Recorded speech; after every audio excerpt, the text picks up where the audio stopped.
Hey guys, it's April Fools. We're here in the greenhouse, and I noticed that one of the things I'm trying to work on is my goji berries. I'm trying to propagate them in different manners, and I wanted to share with you guys my failures, my successes, and just basic tips for growing goji berries.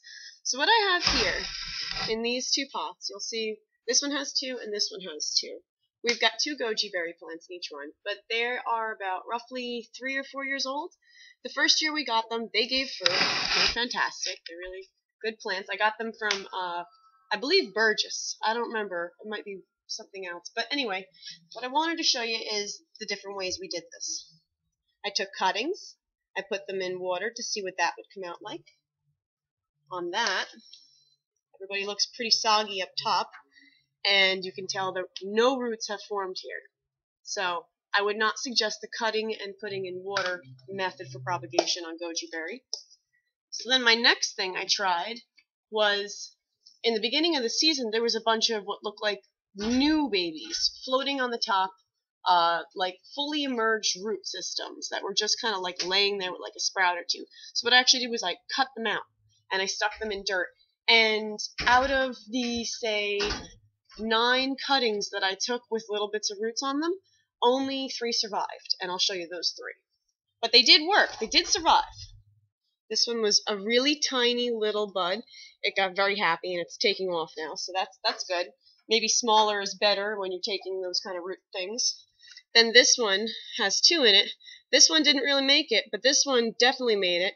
And, oh, I'm not even getting in the camera. And it's even got a little baby down in there that's ready to fly, so that's pretty cool.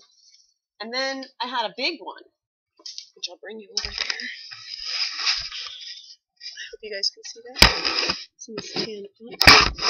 It's hard to see because there's such a glare here in the greenhouse.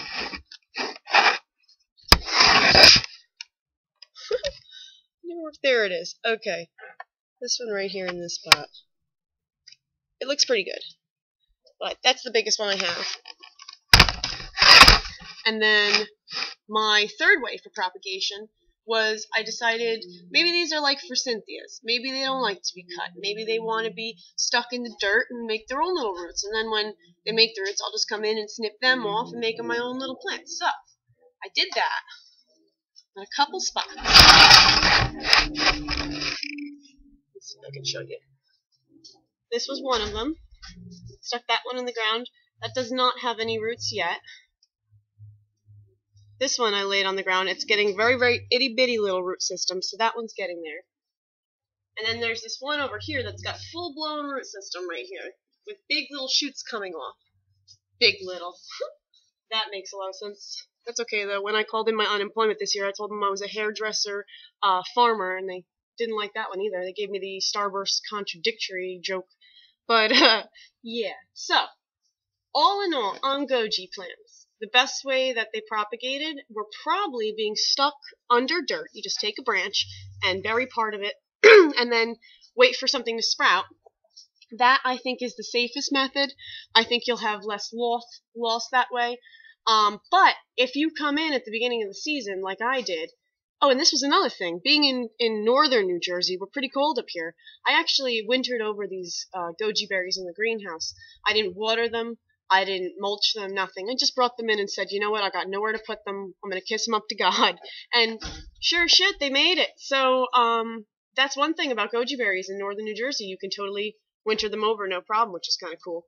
But what I was saying was when I came back, all this extra new root growth had been growing right here on the surface, and it was all loose roots. And I'm thinking to myself, man, I need to put dirt on this. It leached away so much. But what I realized after cutting away those little fresh sprouts is these things were fully planted. They were just new roots that were coming up, like new system.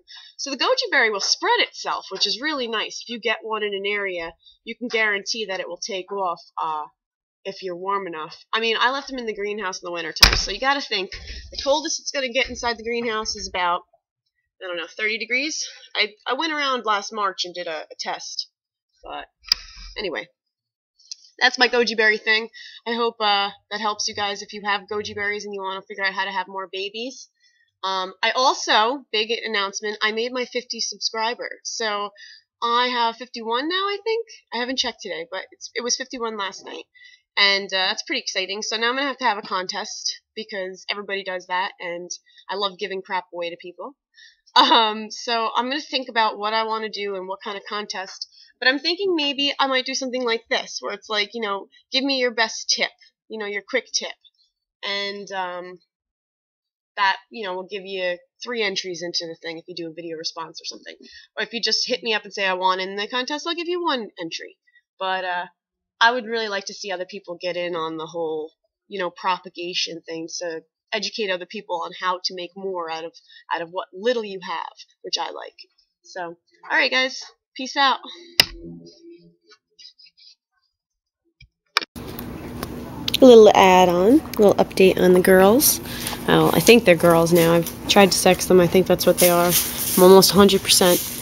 But Husqvarna and Steel, we're going to probably start calling Stell and Varna, but we'll just go with it.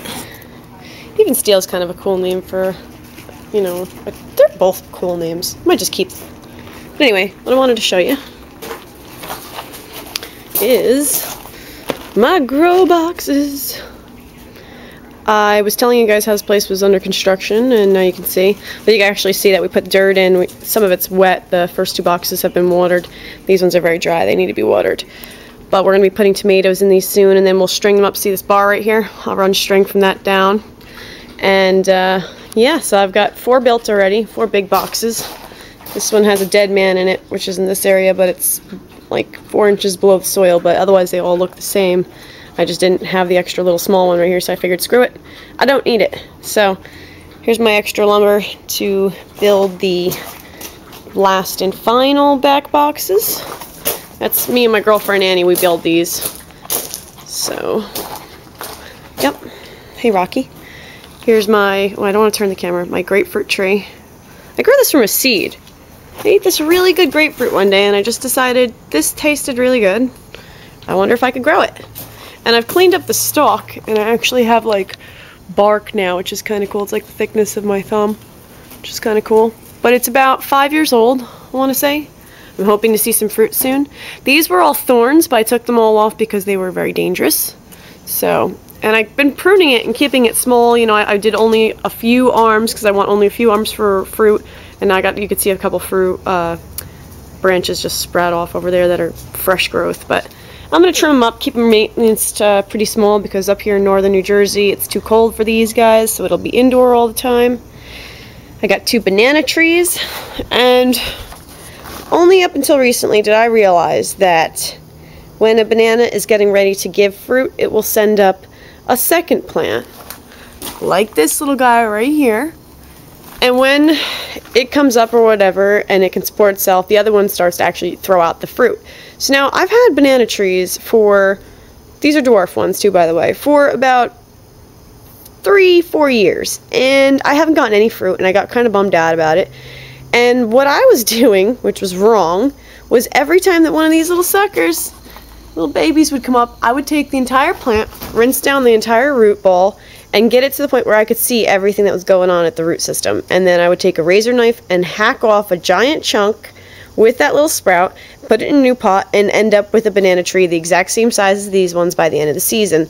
Now, I thought that's great. Wow, I'm making so many banana trees, but why am I not getting fruit? It's because you need a couple suckers in the pot so that you can get fruit. So, note to self. But we'll hopefully get fruit this season. I'll give you guys an update on that. I haven't had any hatching on the praying mantises yet. These are all marigolds. Those are going to be our beneficial plants to keep away the deer. Those are tomatoes that are getting ready for pots. Mostly what I got going on up here is tomatoes, but I have like 1 flat of cucumbers there. I got cocoa up here, which I'm trying to grow right now, but it's not really doing much. It's in this flat. Started that on 3/7 too, actually, so it's been almost a month. But I pull a bean out every once in a while and I check it, and there's some growth, so I can tell something's going on. Just taking a while. So, that's it, guys. That's the update on the greenhouse. Other than that, I just have some tomato buckets over here, the dreaded L crop. That's a hybrid. Ooh, the dog's having hiccups. Can you hear that? You okay, Rocky? Oh, he's still hiccuping. But anyway, the L crop, you can tell. Look at the leaves. they're different than regular tomato, but they're really cool. I enjoy them. They grow like crazy. See you later, guys.